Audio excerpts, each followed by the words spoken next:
Këshilla të vyera nga Imam Sayyid Ali Khamenei rreth muajit të Ramazanit. Të dashurit e mi, fryti kryesor i muajit të Ramazanit është devotshmëria.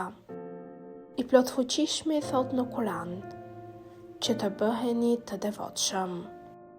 Kuptimi i devotshmërisë është që ajo thot një poet: dora që mban frerët e nefsit është devotshmëria. Ndonjëherë ne mund të jemi në gjendje të mbajmë frerët e të tjerëve, por krenaria e plot është të mbajmë frerin e vetes son dhe të kontrollojmë brutalitetin dhe pamaturinë e saj.